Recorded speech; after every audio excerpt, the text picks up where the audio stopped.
Welcome to the Voice of Women. Today we have with us Dr. Vivek Kumar, a renowned ENT specialist who will be sharing valuable insights on common ear, nose and throat issues that many women face. From sinus troubles to voice changes, he is here to help us understand and manage these concerns in a better way. So let's get started, and Dr. Vivek, please introduce yourself. Okay sir, so let's start with your introduction. So myself Dr. Vivek Kumar Pathak, मैं नाक कान गला रोग विशेषज्ञ हूँ और मेरा clinic है sector 20 में. बाकी मैं कैलाश हॉस्पिटल नोएडा ग्रेटर नोएडा से अटैच हूँ और प्रोफेसर हूँ शारदा मेडिकल कॉलेज में. Sir thank you so much for such inspiring introduction.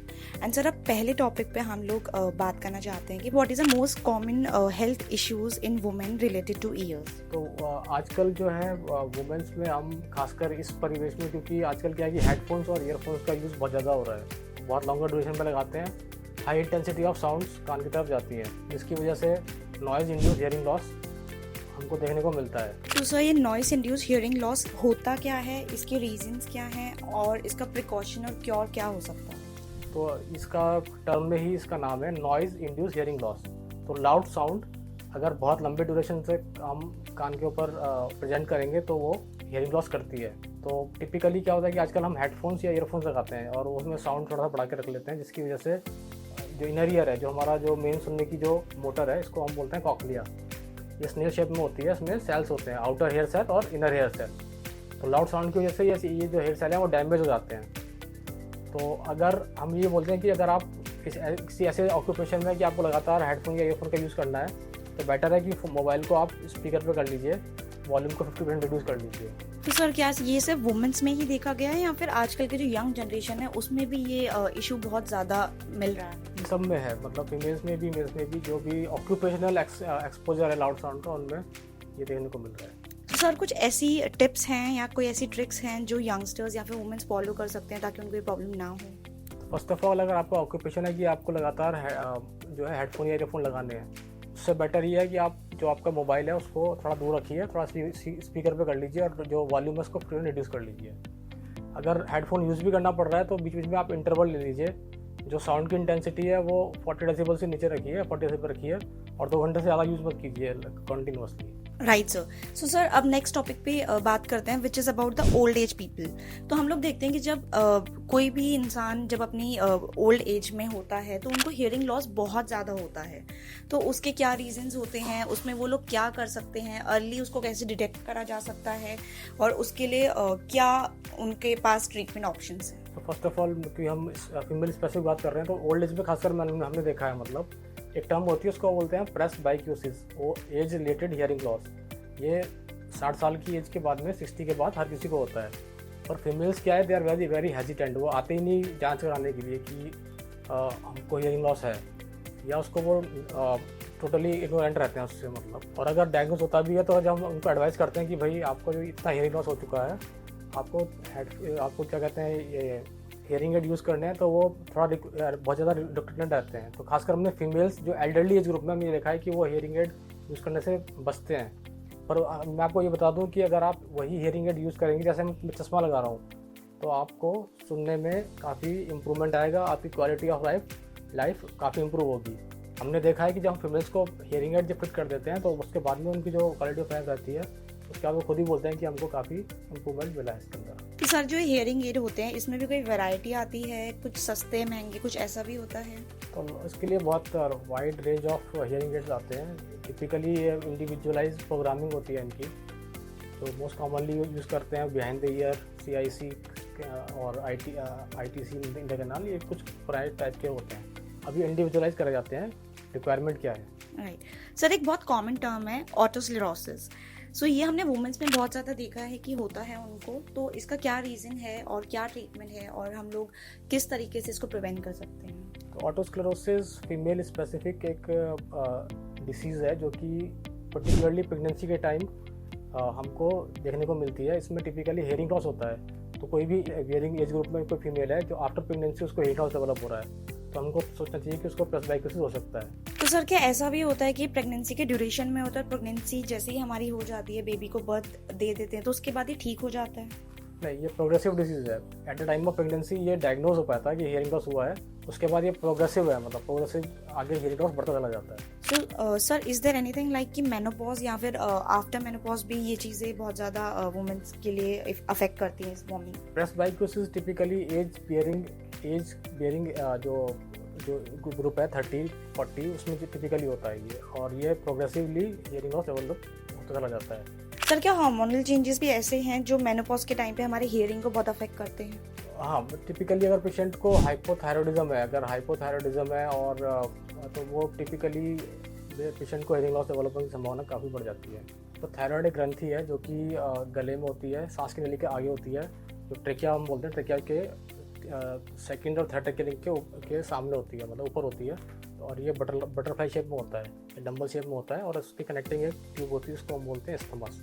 इसके राइट और लेफ्ट लोब होते हैं, और टिपिकली ये थायरॉक्सिन हार्मोन बनाती है, जिसको हम T3 T4 बोलते हैं, और इसको स्टिमुलेट करने के लिए हाइपोथैलेमस से TSH सिक्रीट होता है, इसको बोलते हैं थायराइड स्टिमुलेटिंग हार्मोन। तो TSH स्टिमुलेट करता है थायराइड को to secrete T3 and T4। Now depending upon the concentration of TSH, T3 and T4, इसको हम हाइपो या हाइपरथायरॉयडिज्म बोलते हैं। सपोज TSH का लेवल बढ़ा हुआ है और T3 T4 का लेवल नॉर्मल है, इसको हम बोलते हैं सब क्लिनिकल हाइपोथायरॉयडिज्म। अगर T3 T4 कम है और TSH बढ़ा हुआ है, इसको हम बोलते हैं clinical hypothyroidism. So sir, next moving to the voice disorders in womens में वॉइस डिसऑर्डर क्यों होते हैं और उसका ट्रीटमेंट क्या है? तो वुमेन की वॉइस है, जो मेल वॉइस है और फीमेल वॉइस है ना, तो इसमें थोड़ा अंतर है। फीमेल वॉइस जो होती है वो हाई पिच होती है। हाई पिच का मतलब है जो वोकल कॉर्ड्स की लेंथ ज़्यादा होनी चाहिए उसके लिए, ओके। और इसमें जो फीमेल्स में हमको डिसऑर्डर दिखाई देते हैं वो टिपिकली या तो हार्मोन रिलेटेड होते हैं, तो जो उसको बोलते हैं पोस्ट मेनोपॉजल।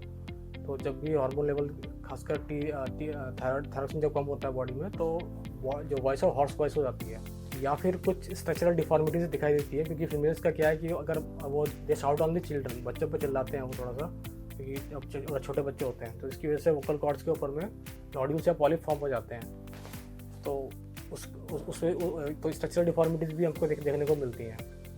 उसका ट्रीटमेंट, प्रॉपर ट्रीटमेंट हम कर सकते हैं। अगर पॉलिप फॉर्म हो गया वोकल कॉर्ड्स पे, then we can exercise by microlaryngeal surgery, और अगर नोड्यूल्स हैं तो we can be manage by conservative management. तो सर, क्या इस ट्रीटमेंट के बाद वुमेन्स की वॉइस वापस बैक टू नॉर्मल आ जाती है? ज़्यादातर केस में स्पीच थेरेपी के साथ में हम नॉर्मल वॉइस या नियर नॉर्मल वॉइस में हम पेशेंट को ला सकते हैं। तो सर, आजकल वुमेन्स में स्प्रिंग के टाइम पे एलर्जिक रेनाइटिस बहुत ज़्यादा देखा जाता है, और बहुत क्रॉनिक कफ भी बहुत ज़्यादा है, तो उसके लिए क्या हम लोग ट्रीटमेंट ले सकते हैं और क्या प्रिवेंटिव मेजर्स हैं? ये बहुत ही अच्छा क्वेश्चन पूछा है आपने। तो जो स्प्रिंग का मौसम होता है, जिसको हम बोलते हैं पतझड़ का मौसम है ना, तो ये जो फरवरी और मार्च का मौसम होता है, इस टाइम पॉलन ग्रेन शेड होते हैं। आपने देखा होगा जो पत्ते हैं पौधों के वो गिरते हैं या पॉलन ग्रेन शेड होते हैं, और ये बहुत कॉमन एलर्जन है। तो अगर मैं बोलूँ कॉमन एलर्जेंस में, तो dust particle, dust might, pollen grains, animal dander, ये बहुत कॉमन एलर्जेंस हैं। तो इस मौसम में पॉलन ग्रेन्स काफ़ी ज़्यादा शेड होते हैं, जिसकी वजह से एलर्जी कंडीशन बहुत देखने को मिलती हैं। इसमें एक कंडीशन है, इसको हम बोलते हैं एलर्जिक राइनाइटिस। तो इस सीज़न में खासकर बहुत सारे पेशेंट आते हैं जिनके लगातार नाक में खुजली होना या नाक से स्राव होना, डिस्चार्ज आना, या लगातार छींके आना, ये सिम्टम्स होते हैं एलर्जिक राइनाइटिस के। तो इससे प्रिवेंशन कैसे करें? तो मास्क का यूज़ करेंगे हम। अगर मास्क यूज़ करेंगे तो एलर्जन से हमारा एक्सपोजर कम होएगा। उसके अलावा कुछ हम दवाइयाँ देते हैं जिसकी वजह से इसको हम कंट्रोल कर सकते हैं। सो सर, अगर किसी को बहुत ही ज़्यादा सिम्टम्स हैं और बहुत ही क्रॉनिक और सीरियस सिम्टम्स है, तो उस केस में हम क्या कर सकते हैं? तो इन केसेस को हम बोलते हैं रेजिस्टेंट केसेस या रिकैल्सिट्रेंट केसेस, है ना। इन केसेस में हम टिपिकली इम्यूनोथेरेपी दे सकते हैं पेशेंट को। सपोज़ कि पेशेंट ने मास्क, मतलब प्राइमरी मास्क वगैरह यूज़ भी करा, एलर्जन से एक्सपोजर कम किया, दवाइयाँ भी ली, लेकिन तब भी ऐसे इंट्रैक्टेबल सिम्टम्स पेशेंट को हो रहे हैं कि उसकी क्वालिटी ऑफ लाइफ हैम्पर हो रही है। इस केस में फिर हम इम्यूनोथेरेपी पे जाते हैं। इम्यूनोथेरेपी में हम टिपिकली ब्लॉकिंग एंटीबॉडीज़ देते हैं। एलर्जिक राइनाइटिस में IgE एंटीबॉडी प्रोड्यूस होती है, तो हम एक IgG एंटीबॉडीज़ पेशेंट को देते हैं, जो कि एक ब्लॉकिंग एंटीबॉडी का काम करती हैं, और ये इंक्रीजिंग डोज में दी जाती है, जिससे कि पेशेंट रेजिस्टेंट हो जाता है, मतलब towards the allergen. Right sir. So sir, अब एक नेक्स्ट टॉपिक पे चलते हैं जो वुमेन्स में बहुत ही ज़्यादा कॉमन है, that is sinus. So sir, half of the womens को मैंने देखा है कि साइनस की प्रॉब्लम रहती है और पूरे साल ही रहती है, नॉट इवन लाइक कि सर्दियों में है, उनको पूरे साल ही ये दिक्कत रहती है। तो उस केस में क्या करा जाए? क्या प्रिवेंटिव मेजर्स हैं? क्या ट्रीटमेंट ले सकते हैं? क्या ये क्योरेबल है या नहीं?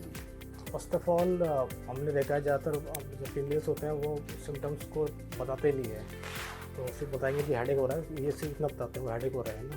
तो हेडेक के अलावा भी इसके सिम्टम्स काफ़ी ज़्यादा होते हैं जिनको वो इग्नोर कर रहे होते हैं, जैसे कि फेस पे फेशियल पफिनेस, फेशियल पेन या पोस्ट नेजल ड्रिप, लगातार गले में खराश रहना, तो ये सिम्टम्स रहते हैं साइनोसाइटिस के। तो अगर जैसे ही आपको लग रहा है कि ये सिम्टम्स आपके अंदर हैं, फटाफट इसकी चिकित्सा चालू कर सकते हैं हम। पहले दवाइयों पे जाते हैं, अगर तब भी ये सिम्टम नहीं जा रहे हैं तो फिर हम एक सर्जरी करते हैं, इसको हम बोलते हैं endoscopic sinus surgery, functional endoscopic sinus surgery. तो दूरबीन के थ्रू हम जाते हैं नाक के अंदर और साइनस को हम ड्रेन करते हैं। Sir now let's talk about the post nasal drip. तो हमने देखा है कि मेल्स में फीमेल्स में बहुत कॉमन है और बहुत लोग इस चीज़ से सफ़र करते हैं, तो उसका क्या ट्रीटमेंट है एंड क्या प्रिकॉशंस हैं जो हम ले सकते हैं? तो आपने देखा होगा कि घर में हमने देखा है कि बहुत सारे लोग होते हैं जो कि सुबह उठते ही गला साफ़ करते हैं, गले में खराश रहती है उनको और बार बार ऐसे करते रहते हैं। इसको हम बोलते हैं पोस्ट नेजल ड्रिप या Hawking sensation inside the throat, जो कि एक साइन है, एटिपिकल साइन है साइनोसाइटिस का। तो उसका मतलब ये है कि आपको प्रॉपर्ली इसको डायग्नोस करना चाहिए, उसके बाद में उसका treatment properly as a case of sinusitis चलता है। सो सर हमने देखा कि हार्मोनल फ्लक्चुएशन बहुत कॉमन है ड्यूरिंग द मेंस्ट्रुएशन, प्रेगनेंसी और मेनोपॉज में। So is there any way कि हम अपने हार्मोन्स को बैलेंस कर सके ताकि हमारी वॉइस पे इफेक्ट ना आए?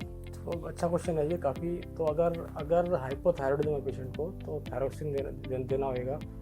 अगर इस्ट्रोजन की वजह से हो रहा है तो उसका ट्रीटमेंट, मतलब इसको बोलते हैं हार्मोन थेरेपी, वो दी जाती है। तो सर कोई नेचुरल रेमेडी या फिर कुछ ऐसे नेचुरल वेज नहीं जिससे वुमेन्स खुद ही इस चीज़ को बैलेंस कर सकें?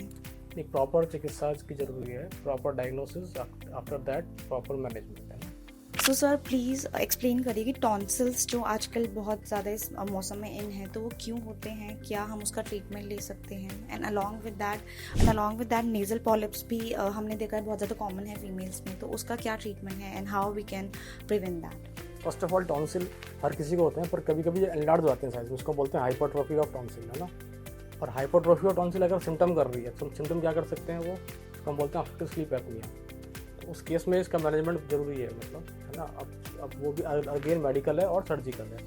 सर्जिकल मैनेजमेंट के लिए कुछ स्ट्रिक्ट क्राइटेरियाज हैं, then we can go for tonsillectomy. अब आप आते हैं पॉलिप्स के ऊपर में, तो नेजल पॉलिप्स ये एक तरह की गांठें होती हैं जो कि म्यूकस की गांठ जिसको हम बोलते हैं, वो नाक के अंदर बन जाती है। तो अगर पॉलिप को लिटरली हम बोलें तो इसका मतलब होता है प्रोलैप्स नेजल साइनोनेजल म्यूकोसा, जो कि गुब्बारे की तरह बन जाती है। और इसके सिम्टम यही होते हैं कि नाक में या चेहरे पे भारीपन रहेगा, डिस्चार्ज होता रहेगा, सूंघने की क्षमता कम हो जाएगी पेशेंट की, और बहुत रेयरली कभी कभी ब्लीडिंग भी चालू हो सकती है इसके अंदर में। और इसका मैनेजमेंट सेम है, we have to go for functional endoscopic sinus surgery. Surgery के थ्रू पॉलिप्स को हम डिवाइड कर सकते हैं। So sir, next moving to the throat cancer, which is the very important topic for nowadays for everyone. So sir, throat cancer क्यों होता है, कैसे होता है, क्या रिस्क फैक्टर्स हैं और क्या उसका ट्रीटमेंट है? Please explain for us. तो हेड एंड नेक कैंसर जो होते हैं वो इंडिया में बहुत कॉमन कैंसर्स में आते हैं। मतलब कारण इसका वही है कि एक्सपोजर टू दी निकोटिन। तो nicotine is the most known culprit और known carcinogen which causes cancer inside the body. तो थ्रोट कैंसर अगेन ये सांस की नली में हो सकता है, ये खाने की नली में हो सकता है। तो अगर सांस की नली में होगा तो क्या होगा, पेशेंट की आवाज़ बढ़ जाएगी, तो वो तुरंत डॉक्टर के पास जाता है क्योंकि आवाज़ बढ़ गई। तो इसलिए लैरिंजियल कैंसर जो होते हैं वो अर्ली उनकी प्रेजेंटेशन होती है। और वहीं अगर खाने की नली में होता है तो पेशेंट थोड़ा सा लेट प्रेजेंट करते हैं, क्योंकि उसको पहले कंस्टिट्यूएंट सिम्टम होते हैं। क्या होगा कि वेट लॉस होगा पेशेंट को, खाना नहीं खा पाएगा, खाना अटकेगा, मतलब। तो ये दो मेन सिम्टम लेते हैं। या फिर कोई गांठ गले में दिखाई देनी चालू हो जाती है जो कि एकदम हार्ड गांठ है, तो या मुँह से खून आ रहा है, मतलब, या खांसी में खून आ रहा है। और सर इसके ट्रीटमेंट के लिए हम क्या कर सकते हैं? सबसे इंपॉर्टेंट है अर्ली डायग्नोसिस, कि किसकी स्टेजेस होती है, early stage and let stage. तो अर्ली स्टेज में ट्रीटमेंट हम उसको क्योर कर सकते हैं इवन, तो कुछ कैंसर्स को। तो इसमें टिपिकली अर्ली डायग्नोसिस बहुत इंपॉर्टेंट है। अगर कोई रिस्क फैक्टर है बॉडी में, जैसे कि मैंने बताया निकोटिन अब्यूज़, निकोटिन किसी भी तरह से पेशेंट ले रहा है, चाहे वो सिगरेट स्मोकिंग हो या वो च्यूइंग ऑफ टोबैको हो, किसी भी हाल में, तो उसको एकदम बंद करना होता है फर्स्ट ऑफ ऑल। और अगर है तो फिर उसको हमको प्रॉपर इन्वेस्टिगेशन करना होगा। इसमें हमको लैरिंगोस्कोपी, अपर जी एंडोस्कोपी या ओरल कैविटी में तो पाल्पेशन करके कोई छाल अगर है कि हील नहीं हो रहा है तो उसको पाल्पेट कर देखना पड़ता है इसमें इंड्यूरेशन है कि नहीं। अगर है तो उसकी बायोप्सी लेनी पड़ती है। बायोप्सी में अगर प्रूवन होता है कि ये कैंसर है तो फिर उसका चिकित्सा उस हिसाब से करी जाती है। And sir now let's move to the last question, so that is about the flu. आजकल के टाइम में वी ऑल नो कि बहुत ज़्यादा फ्लू के केसेस आ रही हैं, हर कोई बीमार हो रहा है। तो सर बेसिक अब हमें बताइए कि what is the preventive measure for that और हम क्या कर सकते हैं कि सब लोग हेल्दी रहें। तो सबसे इम्पोर्टेंट बेसिक्स पे आना पड़ेगा आपको। बेसिक क्या है कि बॉडी में एंट्रेंस क्या है आपका, तो नाक एक एंट्रेंस है, मतलब तो काम क्या है, नाक का काम है फिल्टर करना एयर को, तो भी एयर जाएगी इसको फिल्टर करना है। तो वहाँ से आपको कुछ भी एलर्जन को जाने से कैसे बचाएंगे आप, तो mask is very much important. किसी भी टाइप के फ्लू में सबसे पहले मास्क बहुत ज़रूरी है आपको, ठीक है, नंबर 1। नंबर 2 सेम वही, आपको हैंड हाइजीन प्रॉपर्ली मेंटेन करनी है, जो कि हम हमेशा से कहते आ रहे हैं, हैंड हाइजीन वो रखना है, क्राउडेड प्लेस से थोड़ा सा बच के रहना है आपको। तो ये 3 चीज़ें अगर आप अप्लाई करेंगे तो मुझे लगता है कि सिम्टोमेटिकली आप काफ़ी इससे बच सकते हैं। So that brings us to the end of the video. So a big thank you to Dr. Vivek Kumar for sharing his valuable insights. And if you want to visit Sir in person, then you can visit him at ENT Center in Noida, Sector 20. Audience, if you have any question, you can drop that in the comment section. Sir will definitely answer that. And apart from that, अगर आप कोई भी topic चाहते हैं जिसपे हम next video लाएं, तो please उसको भी comment section में ज़रूर डालना. Till then, don't forget to like, share and subscribe The Voice of Women. Thank you. Thank you.